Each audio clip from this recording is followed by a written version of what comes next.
E aí pessoal, tudo bem? Professor Aurélio aqui falando. Espero que estejam todos bem. Eu vou fazer algumas videoaulas daqui de casa, improvisei algumas coisas, vamos ver se dá certo. Para tentar minimizar um pouquinho aí o prejuízo que essa pandemia trouxe, né, em relação aos nossos trabalhos, estudos. Eu sei que não está sendo fácil, a gente está tentando se adaptar. Para a gente é muito novo tudo isso, mas vai dar certo.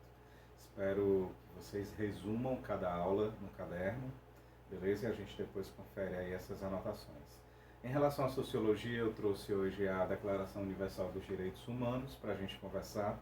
São 30 artigos, cada vídeo eu vou tentar falar em média 10 artigos e a gente vai tentar resumir. Não dá para copiar ela toda, é muito extensa. Você simplesmente enumera e resume, coloca as palavras principais de cada artigo, as palavras-chave, certo? Resume a essência. Eu vou ler na íntegra e explico cada um deles e você vai resumindo, ok? Então é mais ou menos isso. Primeiro eu queria dizer que a Declaração Universal dos Direitos Humanos, ela tem que ser colocada em prática, obedecida, né? Respeitada em todo o universo, não é só no planeta Terra. Se a pessoa estiver lá na Lua, ela tem que valer também em todo lugar que exista um humano, ok? Vamos lá. Ela foi criada, então, pela ONU, pela Organização das Nações Unidas, em uma Assembleia Geral, no dia 10 de dezembro de 1948. Por que ela foi necessária? Por que foi criada? A Declaração Universal ela foi criada para que os países não repitam atrocidades, erros do passado. Nós tivemos Primeira Guerra Mundial, Segunda Guerra Mundial, nós tivemos períodos em vários países de escravidão, onde os direitos trabalhistas não eram respeitados, onde não existia liberdade de expressão, onde não existia respeito, onde não existia respeito em relação à cor da pele, à origem da pessoa, etc. Vários são os casos aí que compõem a declaração, né? E a ideia é essa, que não se repitam, que nenhum país jamais faça aquilo de novo. Vocês vão ver que muitos dos artigos, muitas vezes, não são colocados em práticas por todos. Esse é um problema. A ONU, nesse caso, ela notifica o país, né, e muitas vezes, dependendo da gravidade, aquele país pode sofrer sanções políticas. Os outros países podem deixar de negociar com aquele país. Então, é mais ou menos assim a ideia, tá certo? Então, vamos lá. Só lembrando que não são só direitos, são deveres também. Para cada direito que nós temos, há sempre um dever. A gente só lembra dos direitos, mas também aqui a gente vai ver, quando a gente ler os direitos, a gente tem que pensar também nos deveres. Se é direito nosso, é dever de alguém fazer alguma coisa, né? É nosso dever de fazer alguma coisa também. Vamos lá. Então, o primeiro artigo da declaração diz o seguinte: todas as pessoas nascem livres e iguais em dignidades e direitos, são dotadas de razão e consciência e devem agir em relação umas às outras com espírito de fraternidade. Então todo mundo nasce livre. Resumindo, é isso. Todo mundo nasce livre e tem igualmente direitos, certo? Para todos. Os direitos são iguais.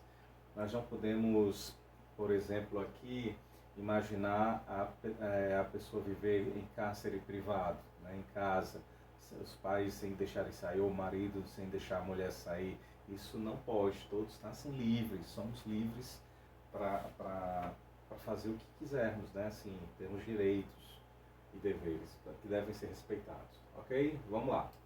Artigo 2 diz o seguinte: toda pessoa tem capacidade para gozar os direitos e as liberdades estabelecidos nessa declaração, sem distinção de qualquer espécie, seja de cor de raça. Então racismo aqui já é algo ultrapassado, não deve rolar, seja por conta da questão da cor da pessoa, do sexo, da língua, da religião, ou opinião política, ou de qualquer outra natureza, origem nacional ou social, riqueza, nascimento ou qualquer outra contradição. Então nós temos direitos, inclusive a liberdade, sem distinção de qualquer espécie. Não é pela religião da pessoa, não é pela opinião política dela, não. Então, nós temos que ter nossos direitos garantidos pelos governantes, independente de qualquer coisa, certo? Então, vamos lá adiante. Artigo 3º. Toda pessoa tem direito à vida, à liberdade e à segurança pessoal. Quando a gente lê aqui que todos têm direito à vida, eu lembro, por exemplo, de países que têm o aborto autorizado. No Brasil não é autorizado, só em alguns casos, se causar risco de vida para a mãe. Tem algumas situações que o juiz autoriza, né? Em casos de bebês com ancefalia, em vítimas de estupro, né? Muitas vezes é permitido a questão do aborto. Mas fere isso daqui, né? Porque todos têm direito à vida, a questão da liberdade, a gente já falou. A segurança pessoal é outra polêmica, nem todo mundo se sente seguro. A cidade é violenta, o país é violento, o bairro é violento. Então, assim, nós temos direito à segurança. O nosso dinheiro que a gente paga nos impostos é para esse tipo de coisa também. Vamos lá? Ok. Artigo 4. Ninguém será mantido em escravidão ou servidão. A escravidão e o tráfico de escravos serão proibidos em todas as suas formas. Então, já houve uma época no Brasil que existia a escravidão. Ainda existem trabalhos análogos ao escravo, né? Por exemplo, em lavouras, em madeireiras clandestinas, sem qualidade mínima de higiene, de alimentação para aqueles trabalhadores, é considerado escravidão, certo? Sem pagamento justo. Então, assim, às vezes no interior do estado vinham pessoas trabalhar nas casas de família, né? A família no interior muito humilde, pobre, dava aquela pessoa, aquela criança para ser criada pelas pessoas mais ricas. Isso é um tipo de servidão também, certo? Vamos lá então, continuando. Artigo 5º. Ninguém será submetido à tortura, nem a tratamento ou castigo cruel, desumano ou degradante. Então esse lance de tortura já era. Teve um período sombrio aqui no Brasil, que foi a ditadura militar, que muitos foram torturados. Isso nós não podemos defender de jeito nenhum, né? Temos que esquecer esse passado. E hoje eu sei que ainda existem alguns casos, né? Vamos supor, alguns policiais querem torturar uma testemunha, um suspeito de roubo para confessar um crime.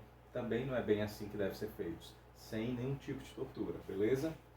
Aí vocês vão dizer, mas professor, mas existe, os policiais quando chegam na rua é assim, é batendo e tudo. Eu sei, mas não é o correto, ok? Vamos lá. Artigo 6º. Toda pessoa tem o direito de ser, em todos os lugares, reconhecida como pessoa perante a lei. Então, assim, você tem que saber dos seus direitos. Para quando certas abordagens ou certas injustiças acontecerem, você dizer, olha, eu sei dos meus direitos, eu sou cidadão, eu pago imposto, eu conheço a lei, eu conheço a declaração, eu conheço a Constituição, eu conheço o Estatuto da Criança e do Adolescente, né? Essa declaração, ela vai inspirar várias outras leis, inclusive a nossa Constituição. Então você tem que ser reconhecido como pessoa perante a lei. Beleza? Vamos lá, vamos adiante. Artigo 7º. Todos são iguais perante a lei e têm o direito de serem sem qualquer distinção, à igual proteção da lei. Todos têm direito à igual proteção contra qualquer discriminação que viole a presente declaração e contra qualquer incitamento a tal discriminação. Então não deve rolar, segundo o artigo 7º, esse lance de discriminação. Assim, é algo que não cabe mais, né? Não cabe mais você discriminar os outros, seja por qualquer motivo, ok? Vamos lá. Próximo, 8º, né? Toda pessoa tem o direito a receber dos tributos nacionais competente remédio efetivo para os atos que violem os direitos fundamentais que lhes sejam reconhecidos pela Constituição ou pela lei. Então, o 8º está dizendo que o governo tem o direito, aliás, ele tem a obrigação de garantir esse remédio efetivo para todos nós. O que é isso? Essa proteção, esses direitos à liberdade devem ser garantidos pelo governo. Ele tem a obrigação de garantir isso. Por quê? Porque a gente é cidadão, porque a gente paga impostos, tá certo? Vamos lá. O 9º. Ninguém será arbitrariamente preso, detido ou exilado. Você tem que pensar o seguinte, ninguém é para ser preso sem ter um motivo justo. né? Ninguém será arbitrariamente preso, detido ou exilado. Você não pode ser preso sem motivo. Você não pode ser exilado, expulso do país sem motivo. Tem que haver um motivo plausível. A pessoa tem que ter feito alguma coisa muito grave, né, para isso acontecer. Você não pode ser perseguido em vão, ok?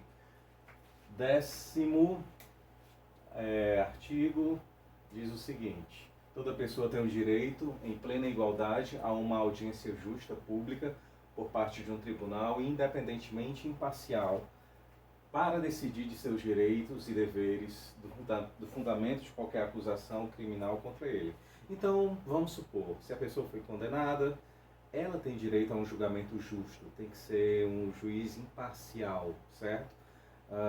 Por exemplo, não é porque sua família conhece a família do prefeito, é amigo, e o seu tratamento vai ser diferenciado por isso. Não, a lei tem que valer para todos, ninguém está acima da lei, certo? E o julgamento tem que ser justo.